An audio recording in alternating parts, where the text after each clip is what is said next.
There is no denying that spyxfamily is one of the most popular anime in the world today, and for good reason. Recently, I was in Japan, and by far the character I saw most on billboards, posters, in the subway, whatever, was Anya Forger. It wasn't even close. It's a show I've watched since day one, and I like it quite a bit, but something I've noticed has been eating at me as I have followed through season 2. And today I'm going to try and explain what's missing with Spy X Family. Now, before I get into that, it's easy to see why it's one of the most popular anime out there, because it's such an accessible show for anyone to watch. Basically, the world's greatest spy is supposed to go undercover for a mission and put together a fake family while he tries to dig up intel on another party that there's potentially going to be a war with. And this concept immediately becomes fun because he adopts a daughter who happens to be a mind reader. He finds a mild-mannered wife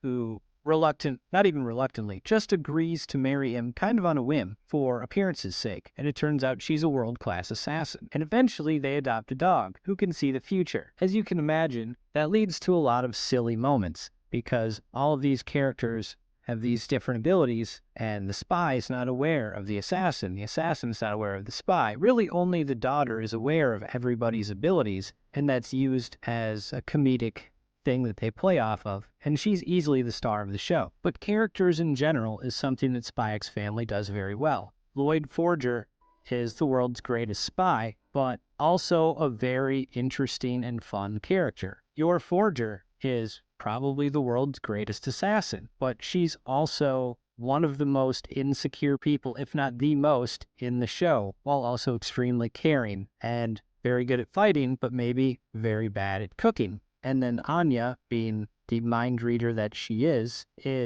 a character who can see what others are thinking, but is so young and naive that she doesn't always understand how to appropriately react, or she misinterprets things, and that leads to a lot of comedy. And that's one of the things that spyxfamily does really well. Even the side character is a lot of fun. The headmaster of the university, his pure obsession with elegance is always fun to watch. Becky is a hilarious side character who kind of calls out like fourth wall breaks, but then also has her completely irrational crush on Lloyd, which is absolutely hilarious, and that she kind of sees Yor as a rival to her, only for her to eventually see her as a mentor. Or Frankie, who's a fellow spy who works with Lloyd, who provides even more great comedic relief to an already funny show with his struggles with women and having to babysit Anya or the dog when the parents are off doing real work. And even Damien Desmond, the son of what we assume to be the primary antagonist thus far,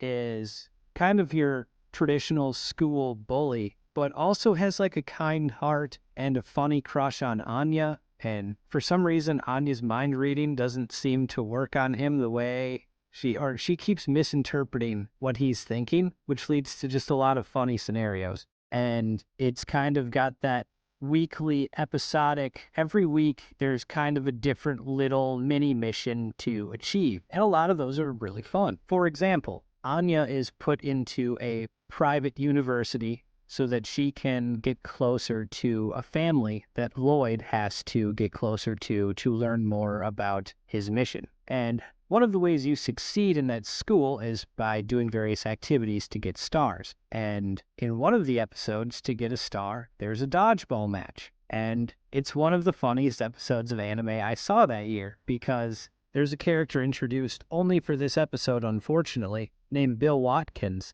And right away, to make it seem intimidating, they say he was like the kindergarten world champion of dodgeball. To which Anya's friend Becky's like, they even have those? Like, they're calling themselves out. It's self-aware. But this 6-year-old, they give him like a backstory, and he looks like he's like a jacked 15-year-old, and it's just hilarious to watch. Or there's another episode where there's a kid who's leaving school, and he kind of like guilt trips the rest of the students to like treat him well on his last day. So everybody's going out of their way to make him feel good and do whatever for him, only for him not to actually leave. And this is the stuff that SpyX does best, when it's just really random and out there, and not really connected to anything. The problem is you can only do that kind of stuff for so long without any sense of progression or stakes or a consistent villain before the show kind of feels stale. On a week-to-week basis, most spyx family episodes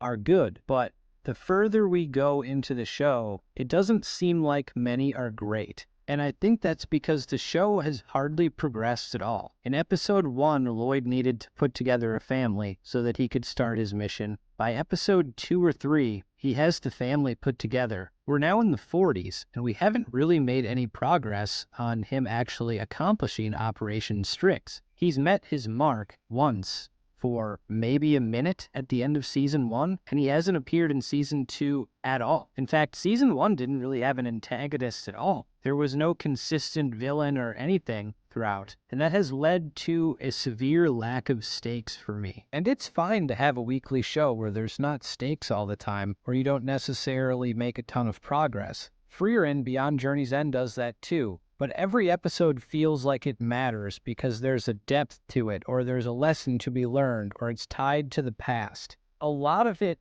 in spyx just seems to have the goal of be fun. And that can work in kind of like a Looney Tunes type of way. Here's an example. So they have a little random tennis arc in the first season where Lloyd and one of his spy partners have to go on a mission to compete in this tennis tournament.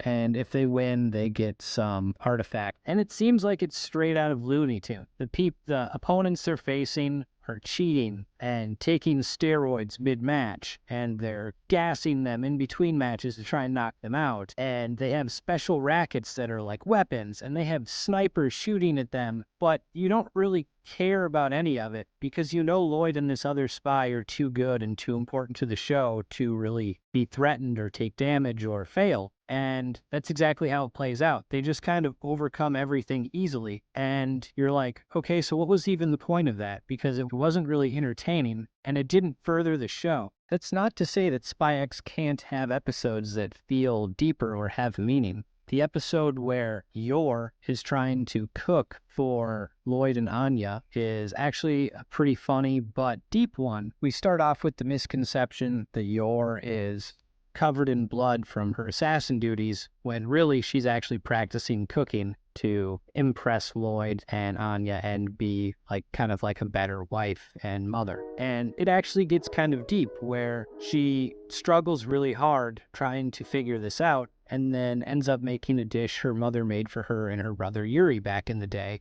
And it's actually pretty decent. And she gets really emotional about it. And that hits home. But episodes like that are few and far between. By far the best thing that spyxfamily has done in general, but specifically recently, was the cruise arc, where Yor needed to protect a mother and her child from assassins on a cruise. And unlike, say, the tennis arc or previous arcs where you know that Yor or Lloyd or Anya are truly not really ever in danger because they're too central to the show, this shifts the perspective. Yor doesn't have to be in any real danger herself to fail the mission. Shifting the target of the arc to characters who don't have plot armor is a great idea because we're not sure they're going to survive, and that adds real tension and stakes. And because there's believable stakes surrounding them, it almost extends to Yor herself. There's a fight at the end of that arc on top of the cruise where there's a ton of mercenaries and assassins out there fighting Yor, and she's taking damage,